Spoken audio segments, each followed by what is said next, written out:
Connor Marshall. I'm the, thanks, Betsy. I'm Connor Marshall, the Advocacy and Engagement Manager on the Mountaineers Conservation Advocacy team. And I'm joined by my colleague Livy, who's our Associate Manager for Policy and Planning. Livy and I are going to be tag teaming the presentation today. And then we have our Conservation and Advocacy Director, Betsy Robley, helping out with the Zoom wrangling for us today. So we're here to talk about defending our roadless forests and to share about current threats to the roadless rule. But before we get into that, I wanted to do a brief land acknowledgement on the next slide.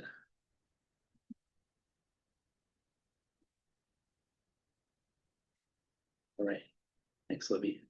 Um, so for our land acknowledgement, just wanted to share that national forests and the rest of our lands and waters aren't just the places where we recreate, they're the traditional lands of the Pacific Northwest Indian tribes.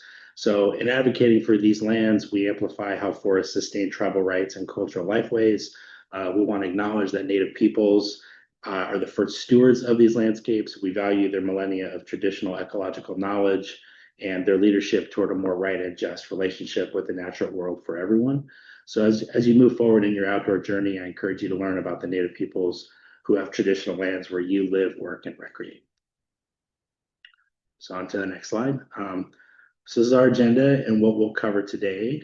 So we're going to give a brief overview of the Mountaineers advocacy. So if you've joined us for one of these webinars before, you've likely heard our kind of top elevator pitch, seen that slide, but we just always want to ground us and why the Mountaineers advocates and what's on our advocacy agenda.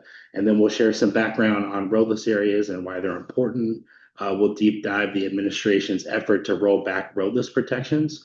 So just to kind of share. We'll get into this and kind of unpack the details. But as many of you have seen, last summer the administration announced their intent to roll back roadless protections for 45 million acres of national forests, which would leave them vulnerable to increased logging and development. So they've started that process, and as you've maybe seen, it's generated overwhelming support for keeping the roadless rule in place. And we expect the draft plan for rescinding the roadless protections in the next few weeks. So today is mostly about unpacking where we are, unpacking kind of the current threat to roadless areas, taking your questions, want to hear how you're advocating, and then hopefully inspiring you to join our advocacy in the next few weeks here. So we'll also share how our team and the wider Mountaineers community has advocated already, and then upcoming opportunities to take action and defend roadless forests. We'll have a Q&A portion at the end of the presentation, but if you have questions, feel free to put those in the chat as they come up, and then we'll try to address them at a good point or save them to the end. So Betsy's going to help out with that. So that's how we'll take questions. So on to the next slide here. So conservation at the Mountaineers, the three tenets of our conservation program are education, stewardship, and advocacy. Stewardship is volunteer-led and staff supported out the Mountaineers. Maybe some of you have participated in a stewardship activity facilitated by one of our Mountaineers branch committees. They organize opportunities to do trail work, pull invasive plants, do that great work that gives back to the lands and waters. And by the way, happy Earth Day to everyone. I meant to lead with that. So we just wanted to call out the critical role that Mountaineers leaders and partnerships with outside organizations play in that achieving that stewardship component of our conservation mission. So conservation, education, and advocacy are most of what our team focuses on. So our blogs, magazine articles, e-learning courses, events like this one, educate Mountaineers on important issues of policy issues affecting the outdoors. And then in terms of the direct advocacy that our team does on behalf of our community, that's engagement with policymakers and land managers to advocate to protect public lands and the outdoor experience. And then we educate and activate our community, like I mentioned, to raise their voice as an outdoor advocate. So advocacy is mostly what we're going to focus on today. So then on the next slide, we have our advocacy agenda. So many of you have probably seen this before. There's 4 buckets of the issues that we actually advocate for: landscape conservation, public lands funding, sustainable equitable outdoor access, and climate action. These are all interconnected. For example, funding can impact outdoor access. But our presentation today on roadless advocacy falls under that landscape conservation bucket. But all four issues are relevant to Mountaineers programs and community and impact the landscapes where we love to experience. So let's start talking about Roadless with a little Roadless 101. So since 2001, the Roadless rule has safeguarded our backcountry national forest areas and preserved intact ecosystems as Roadless.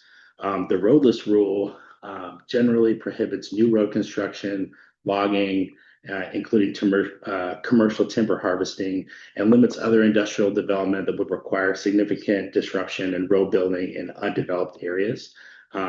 So the roadless rule isn't perfect, but rescinding the rule entirely would have huge ramifications for our forests and currently designated roadless areas. So when we talk about roadless areas, it's important to just call out that roadless is a protective designation similar to wilderness, but it's less restrictive. Roadless areas are often a precursor designation to wilderness status, which takes an act of Congress. So many roadless areas have the characteristics of wilderness. They're undeveloped, but have not been designated by Congress yet. And so they're managed similar to wilderness, but with fewer restrictions. So, for example, wilderness areas strictly prohibit roads, motorized equipment, and permanent structures. And then with roadless areas, generally allow mountain biking and motorized recreational use, and some logging and road building for wildfire management and other things, which we'll get into. So just really briefly, the values protected by Roadless. So I think most of you here probably experienced the backcountry recreation opportunities. You were sharing those in the chat that our Roadless forests in Washington provide. Roadless areas are where world-class outdoor recreation happens, the places where we hike and climb and scramble and ski and snowshoe. But other values that Roadless protects, old growth forests support environmental health and climate resilience by sequestering carbon and mitigating impacts from the climate crisis. Backcountry forest areas also support cultural practices and exercising of tribal treaty rights by Native tribes and Indigenous people, which is very, very important. And then Roadless protects wildlife habitat and clean drinking water for communities as well. So that's a little bit of the baseline on wilderness that we're working with, wanted to share with you. And then now I'm going to hand it over to Livy, who's going to share about Washington's roadless areas, some of the places that you mentioned in the chat, and then we'll get into the current threat from there. Awesome. Thanks, Connor. Yeah, so in Washington, we have about 2 million acres of roadless areas, which is almost as much as Delaware and Rhode Island combined. And these roadless areas support countless opportunities for backcountry recreation and contain many of our favorite trails, climbing sites, and paddling destinations. So we have a couple of maps to share that were made by our partners over at Outdoor Alliance in their GIS lab. And I think that these maps do a really great job helping us kind of better visualize the protection that the roadless rule currently offers, kind of helping us see how this abstract policy on the ground protects our favorite places. So this first map here shows all of Washington's roadless areas, which are symbolized by the little dark green blobs, and they're overlaid with recreation sites. So we have little purple triangles representing climbing sites, blue squiggly lines representing whitewater paddling destinations, and yellow lines representing trails. And it's a little bit hard to see the details at this scale, but you can kind of start to get a sense for where some of the larger roadless areas are located in the state. And to point out just a few of these, up north we have some areas around the Mount Baker Highway, like Baker Lake and Church Mountain, and then a lot of the Mountain Loop Highway, including Mount Dickerman and Big Four Mountain. We have the Washington Pass area, and then down in central Washington, we have the Teanaway area. Over on the Olympic Peninsula, we have areas in Olympic National Forest, including Quinault Ridge, Mount Townsend, and the Dungeness River Valley. So if you've spent time in Washington's national forests, chances are you've visited a roadless area. So this map here zooms in on Washington Pass, where the Liberty Bell and Sawtooth roadless areas protect just so many outdoor recreation opportunities in a relatively small geographic location. I think this is just a perfect example of all the types of recreation experiences that the roadless world protects. So there's lots of different activity types represented here. We have paddling on Granite Creek and Canyon Creek, and access to paddling on Mahow River and the Lost River. So many different climbing spots. We have Liberty Bell Mountain, Early Winter Spires, Cutthroat Peak, Silver Star Mountain, um, hiking on the PCT, on the Heather Maple Pass Loop, on trails to Cutthroat Pass and Blue Lake. If you've ever been to this area, you know just how incredibly beautiful and scenic it is. All of these incredible outdoor recreation opportunities depend on being protected from development and resource extraction. So without the official wilderness designation that the surrounding Pasayten and Lake Chelan areas have, Washington Pass area relies on that roadless rule protection.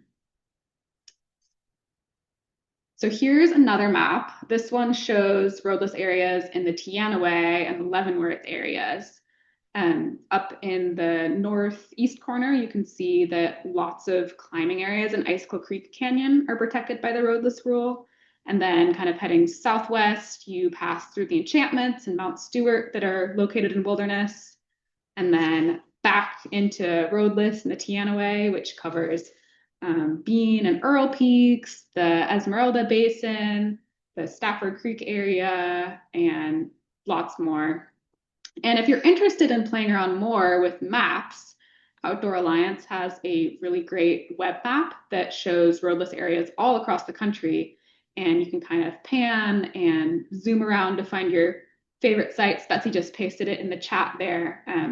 I really enjoy playing around with it. I think it's super eye-opening to zoom into places you know and realize just how much of our backcountry experience here in Washington is shaped by roadless protections. Okay, so the current threat to roadless protections. As you've heard, in June, the administration announced their intent to rescind the roadless rule, and the process has been moving forward over the course of this year. We are extremely concerned about this proposal. Rescinding the rule will leave many of our favorite outdoor recreation destinations and the landscapes that surround them very vulnerable to development and extractive industry. The administration's justification for this rollback is that they say they need greater flexibility for more active forest management, like thinning and fuels reduction, and road building for fire access. However, when we look at this administration's actions over the last year and a half, from releasing budget proposals calling for very drastic reductions in funding for recreation and firing thousands of land management agency employees, to narrowing the scope of environmental review processes, and then back in 2025, releasing an executive order in support of very dramatically increased timber harvest. It's clear that this rollback aligns with a broader agenda to weaken public lands protections and increase extraction and development. So looking at the rescission of the roadless rule in this context, we can see how it fits into a pattern of weakening protections for recreation and conservation. So to return to that justification for the rescission from the administration, we're concerned with this because we know that the roadless rule already includes necessary exceptions to the no roads, no timber harvest limitations. So the rule, as it's currently written, allows for limited road construction and timber harvesting as necessary to address public safety issues, including wildfire prevention, to improve fish and wildlife habitat through stewardship or restoration projects, or to access authorized mining claims or private inholdings. So the rule in its current form balances conservation of crucial ecosystems and wild landscapes, opportunities for outdoor recreation, and necessary management like forest stewardship and wildfire prevention and response. So we're not opposed to making changes to the rule to allow for more active and preventative management strategies, but outright rescinding the rule, either in part or in full, would totally upend this balance, and it would shift roadless forests towards extraction and development. So now let's go through a couple more specific reasons why we shouldn't rescind the roadless rule. One, the Forest Service is currently unable to keep up with maintenance on their already incredibly extensive road system. The National Forest System contains around 365,000 miles of roads, which, if you can believe it, is enough to wrap around the circumference of the Earth 15 times. And the Forest Service does not have the funding or staffing to maintain this network. The agency faces a massive and ever-growing backlog of infrastructure maintenance that is right now estimated to be over $8.6 billion. So adding more roads to the system just doesn't really make sense logistically or financially for the agency. Number two, rescinding the rule will actually not help fight wildfire. In fact, science shows it could increase wildfire risk. As we've mentioned, the current rule allows for limited road construction and thinning or fuels reduction work to support wildfire prevention and response.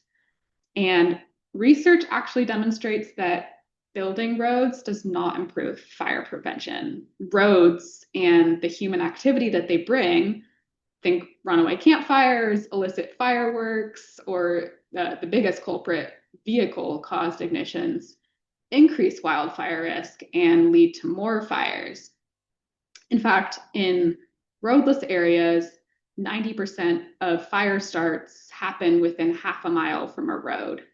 So building more roads isn't the answer to combating wildfire. And these are just a couple reasons why rescinding the rule is a bad idea, not including the loss of the values that the roadless rule protects that we've already mentioned, like clean water, habitat, climate resilience, and outdoor recreation opportunities. So zooming back out, the administration is moving towards rescission of this rule. What would it actually mean?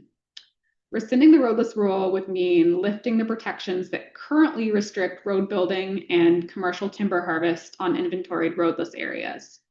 And just lifting the rule won't automatically trigger development or resource extraction. However, it would make it a lot easier. So now local forest plans will be able to greenlight development and extraction projects in areas where that once would not have been possible. And the resulting increased logging and road building would fragment wildlife habitat. It would reduce water quality, impact old growth forest, and harm the backcountry recreation experience and lead to increased wildfire risk. So to give just a little bit more specific kind of logistical information about what rescission will look like, if the administration moves ahead with this, there will likely be legal challenges from large conservation groups. And if this happens, a court might place a stay on the repeal of the rule until the lawsuit is resolved and a verdict is reached. So next, I'm going to hand it back to Connor, who's going to talk a little bit about how the Mountaineers is advocating, what comes next, and how you can speak up for roadless forests. Great. Thanks, Livy. So before we cover ways to take action now and coming up, we wanted to highlight the ongoing advocacy work that we've done to respond to the rollback of the roadless rule since it was announced last year. We generated more than 1,300 public comments from our community in response to the notice of intent, the initial announcement, and plan from the administration to roll back the roadless rule last fall. Overall, of all the thousands of comments received nationally, 98% of those comments submitted during the initial comment period oppose the rule, but the administration is moving forward anyway, right? So our team sent an organizational comment letter to the Forest Service on behalf of our community, asking the agency to not repeal the roadless rule, but pursue targeted improvements like Libby mentioned. We're open to that to improve the rule while keeping these landmark protections in place. We also contributed to Outdoor Alliance, our national coalition's comment letter, and we also raised awareness on the issue via kind of starting from last summer up to now 6 Mountaineers blog posts, 2 action alerts, 1 magazine article, 1 youth advocacy lesson. Livy and I came to the Seattle Mountaineers Adventure Club, Mountaineers Teen Club to do a roadless advocacy lesson. And then we also hosted and co-sponsored 1 community meeting last Friday. Maybe some of you joined us. I know Danielle was there.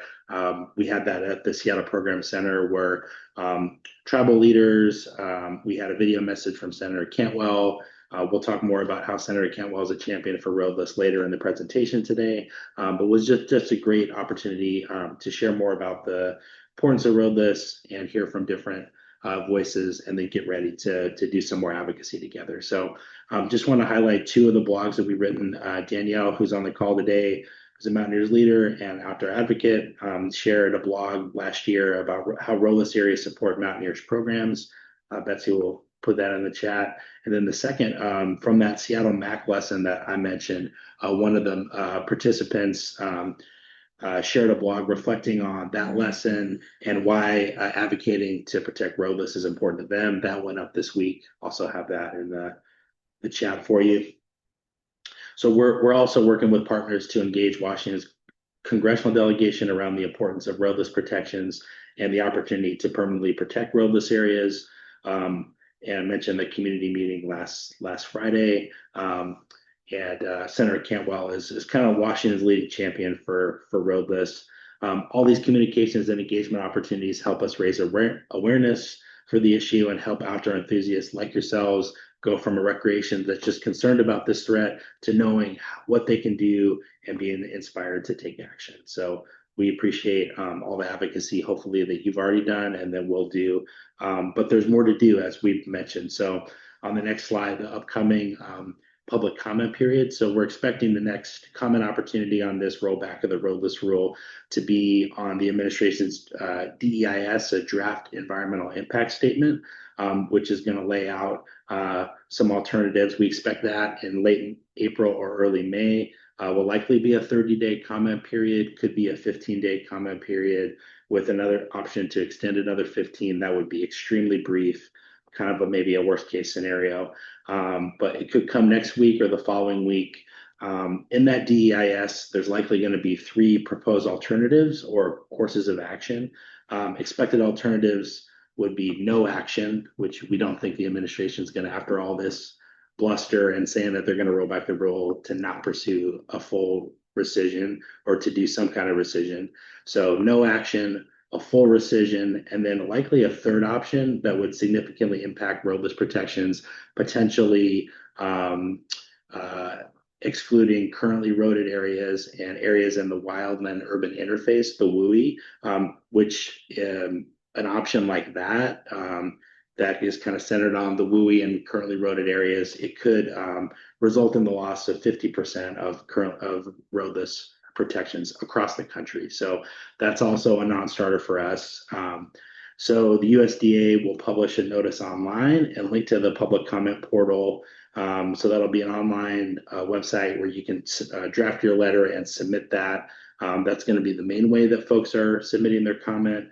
But once the public comment drops, you'll see a flurry of activity from recreation and conservation groups, including the Mountaineers, encouraging you to take action and comment. So some will direct you to that public comment portal, but like our action form, a lot of them will kind of take your comment and then submit it on your behalf. So we'll have an advocacy action form that we'll share out on our blog and in our Conservation Currents newsletter, providing you with a template letter that you can personalize. We'll get into like the importance of personalizing it and kind of how to do that here in a little bit. So that's kind of likely what to expect and then what taking action would actually look like.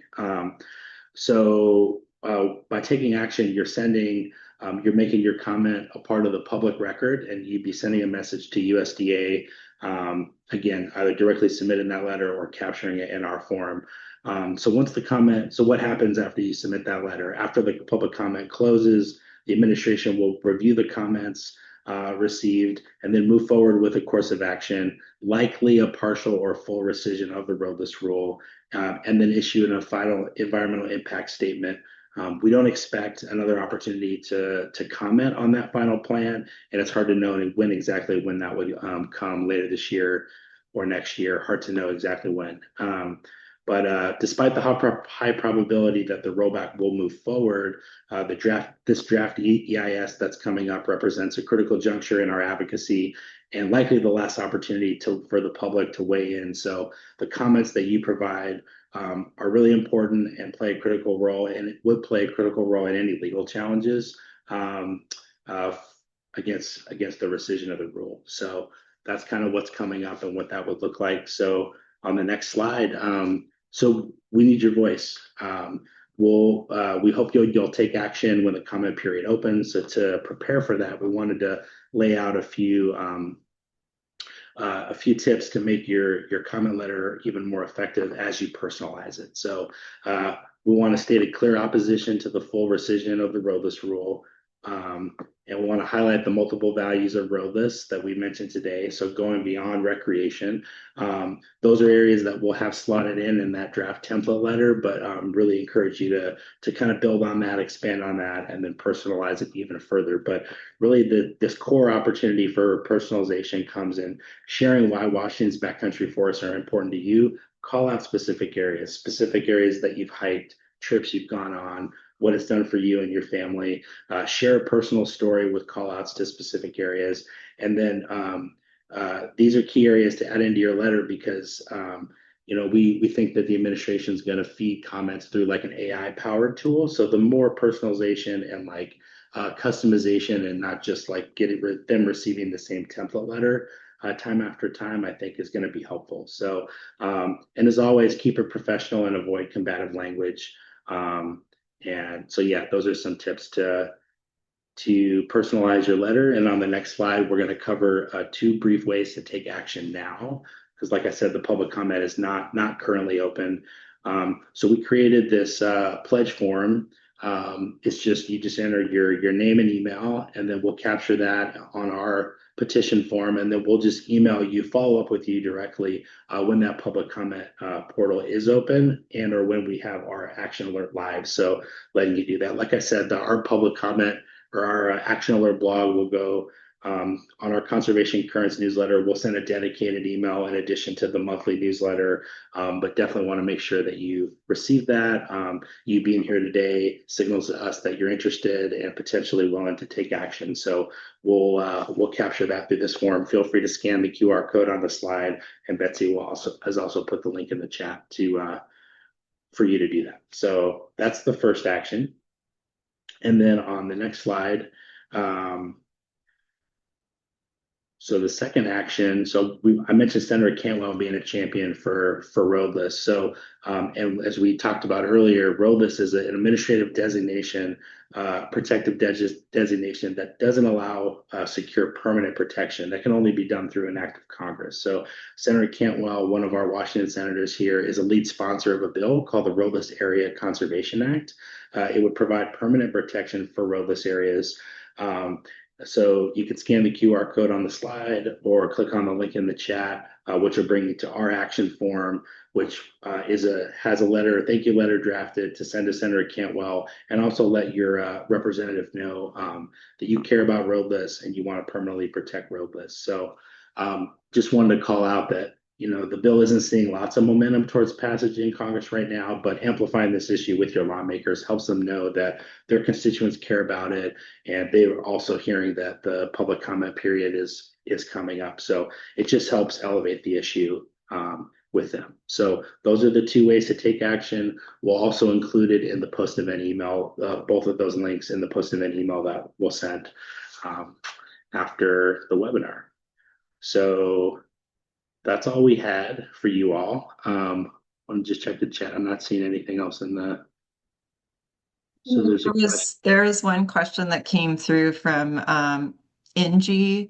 Are there plans to do more direct action by directly approaching administration officials, representatives, or senators, et cetera? Yeah, so I guess to your question, that's work that the Mountaineers is doing and that other organizations are doing. Do you mean approach individual as their constituent, approach your elected officials directly, or do you mean organizations? I guess wanted to clarify on that. Angie, if you wanted to come off mute to Yeah. clarify. Um, Actually, I meant more of the former. And thank you, Connor, for answering that question.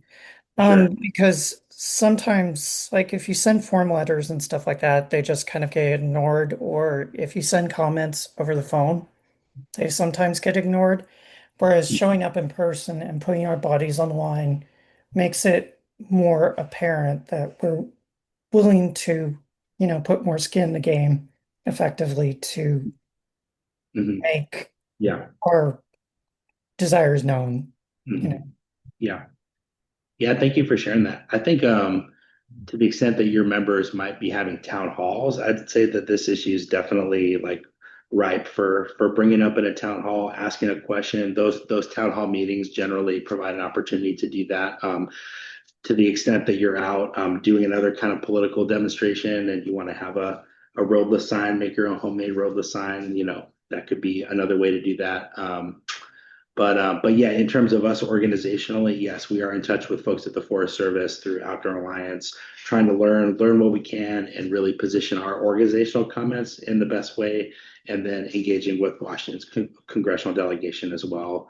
Mhm. And yeah, as they have opportunities through their work in Congress to raise the issue. So hopefully that answers your question. Yeah, I think it does. So just kind of adding on to that really quickly. I mean, yeah, it does help in a certain sense having signs and going to protests and making your feelings and opinions known that way. But like I personally feel that the best way to approach and engage all the politicians is directly through forums such as town halls, for instance, or Yeah. by congressional like visit days or other Mhm. things like that. So Yeah. that's why I wanted to see if there was something that was a little bit more along those lines that was being considered and acted on. Yeah, we don't have like a lobby day coming up or anything like that we could plug you into. But it's something Hmm. that we'd like to do in the future. And yeah, so but yeah, thank you Okay. for sharing. Yeah, town halls might be your best bet. Yep. Thanks. All right, we got another question. Do we know who else is sponsoring or supporting the bill? Yeah, we can we can look up the list of other bill sponsors and put that in the chat. Are there other questions coming up for folks? Feel free to put that in the chat or use the raise hand function and can have you come off mute.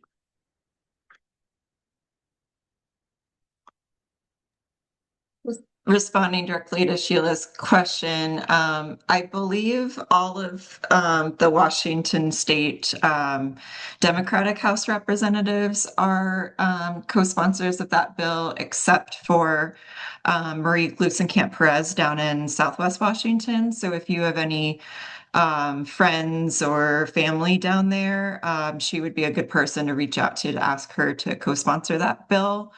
The two Republican House members, Representative Newhouse and Baumgartner, haven't sponsored that bill. But I don't think there are any Republicans on that bill. So it's probably unlikely that they'll sponsor. But again, if you have friends and family over in Eastern and Central Washington, definitely still a good idea to reach out to them to ask them to support it. And both of our Washington state senators are supporting the bill as well. And Senator Cantwell is the lead sponsor, as Connor mentioned. Yeah. Yeah. And speaking about Representative Newhouse, because he's actually in my district currently, he is a little bit difficult to get a hold of in a sense. But if you approach it like talking about cattle ranching and, you know, that type of perspective and lens of this whole situation, it might be easier to maybe persuade him to, co-sponsor this bill. Yeah, absolutely. And then, roadless areas allow other forms of motorized recreation. They allow like snowmobile use and ATVs and motorbikes. And so those are other uses that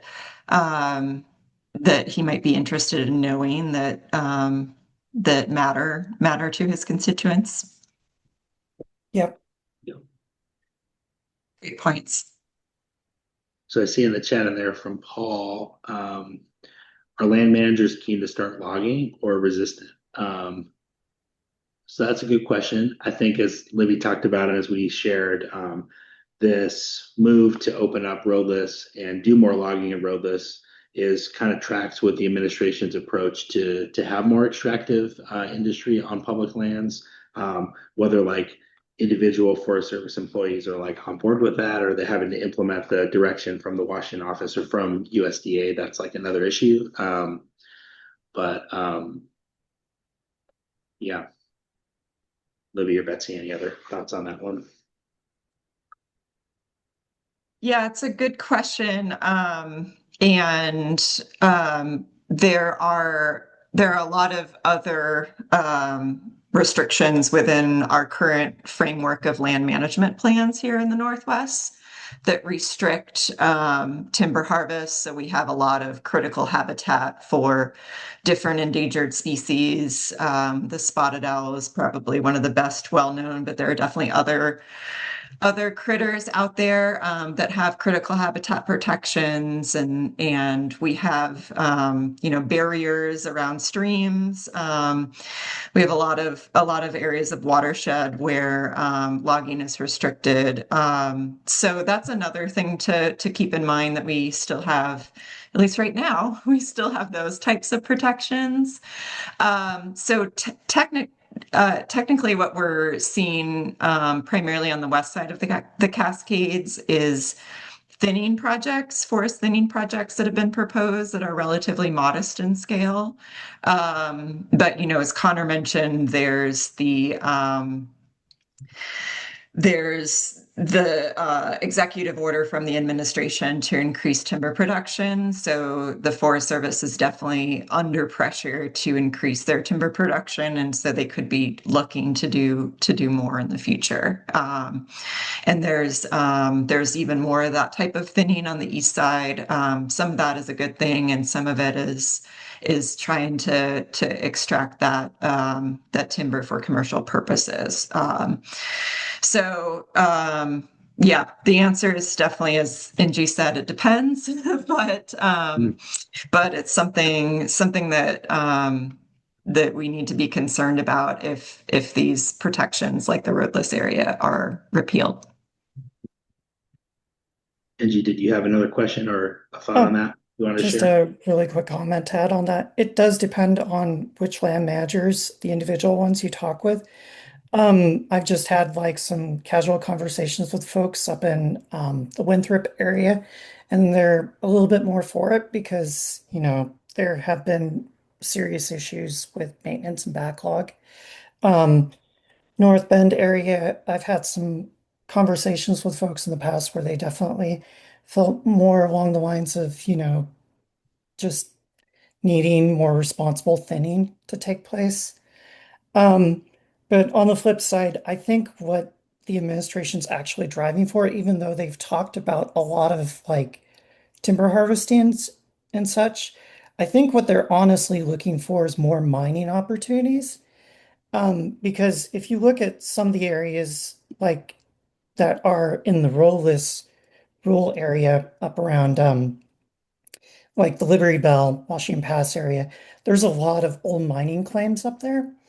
And some of them are still sort of accessible via Hearts Pass and such. So, like, my gut feeling is that the administration is going to go more towards like mineral extraction as opposed to timber extraction. But, they can always change their mind on a dime, so who knows?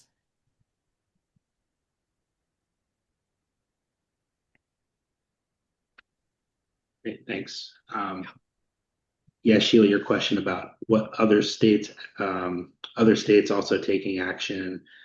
Yeah, so one thing so we had Governor Ferguson at the community meeting that we held on Friday, and I think several states, including Washington, this is an issue that's on the radar of the governor and the attorney general, and they're also submitted public comment on behalf of their state back for the notice of intent, and would anticipate them submitting public comment again and kind of getting their comments on the record and preparing for potential litigation as well. But I think it really just varies state to state. So, all right. Well, I'm not seeing any other questions. Any other last questions? We also did put the final chat question in the chat box. Have you advocated or plan to advocate? Feel free to share that with us. And again, thank you for being here today. We appreciate your time and interest in our shared advocacy to protect roadless forests. All registrants will receive a follow-up email with the slides and a link to the recording, hopefully by the end of the week. Thank you again for being with us and for caring about this issue. So that's all we have. Thanks, Thank you so everyone. much. Thanks again. Yeah, thank you. Bye.